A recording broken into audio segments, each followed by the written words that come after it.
O que aconteceu no centro administrativo da Havan não é apenas um evento folclórico isolado, nem uma simples ação cultural de fim de ano. Quando o Pelsnickel aparece em um espaço corporativo de grande visibilidade nacional, o debate deixa de ser regional e passa a tocar em camadas mais profundas da sociedade. Identidade, símbolos, espiritualidade e poder cultural. O ponto central não é o personagem em si, mas o que ele representa quando deslocado do seu contexto original e inserido em um ambiente institucional que influencia milhões de pessoas, direta e indiretamente.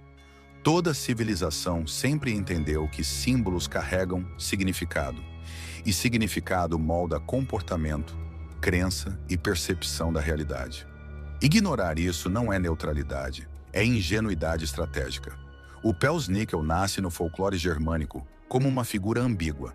Ele não é puramente benigno, nem explicitamente maligno. Ele recompensa, mas também pune. Ele ensina pelo medo e pela vigilância. Em Guabiruba e em outras regiões de colonização alemã, essa tradição foi mantida como parte da memória cultural dos antepassados. Dentro desse contexto local, o símbolo é compreendido, domesticado e limitado. O problema começa quando um arquétipo simbólico atravessa fronteiras culturais sem o mesmo nível de compreensão coletiva. Quando isso ocorre, o símbolo deixa de ser apenas tradição e passa a atuar como mensagem aberta, sujeita a múltiplas interpretações, inclusive espirituais. É aqui que surgem as críticas de líderes religiosos e observadores espirituais mais atentos. Não se trata de folclore versus fé de forma simplista. Trata-se do entendimento milenar de que imagens, personagens e rituais nunca foram neutros. Desde as civilizações antigas, passando pela Idade Média até a sociedade contemporânea, o uso de figuras simbólicas sempre foi acompanhado de cuidado, justamente porque elas atuam no inconsciente coletivo. Quando líderes espirituais alertam para possíveis aberturas negativas, o alerta não é sobre uma fantasia específica, mas sobre o hábito moderno de tratar símbolos antigos como entretenimento descartável, ignorando suas camadas espirituais e históricas.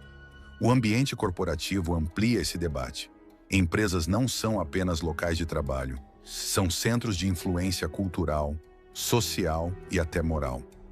Quando uma empresa do porte da Havan incorpora um símbolo desse tipo em seu espaço institucional, ela legitima esse símbolo para além da cultura local. A mensagem não fica restrita ao pátio da empresa. Ela se espalha pelas redes sociais, pela mídia e pelo imaginário popular. Em um mundo onde imagens viralizam em segundos, o impacto simbólico se multiplica. A discussão espiritual surge justamente porque, historicamente, todo espaço de poder sempre foi visto como território sensível a influências simbólicas.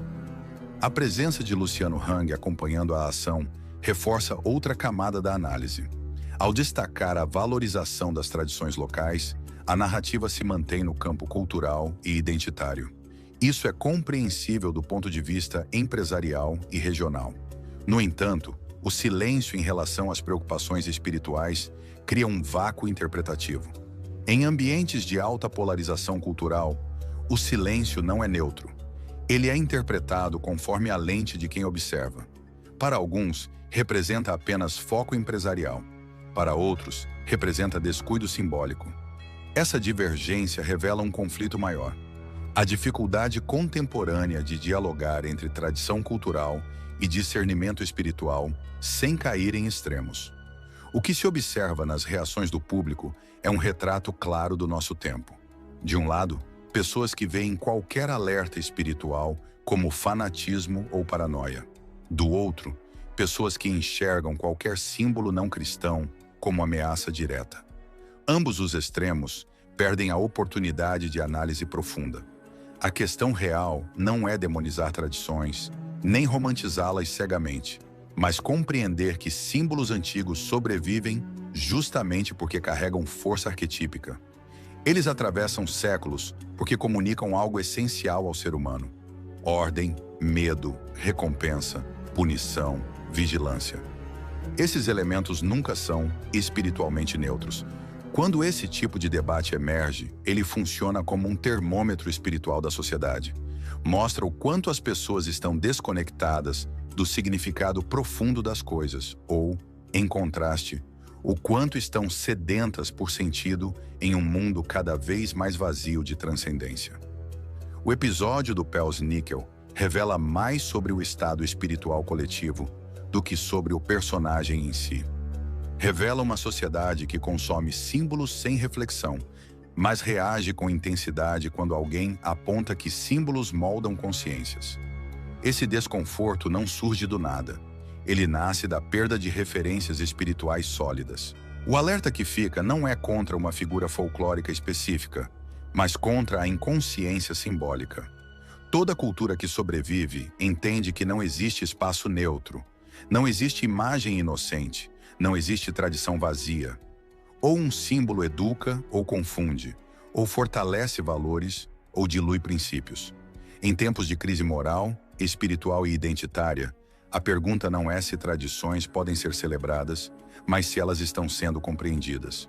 Porque quando símbolos antigos são usados sem discernimento, eles deixam de ser memória cultural e passam a ser ruído espiritual. E ruído espiritual, ao longo da história, sempre cobra seu preço.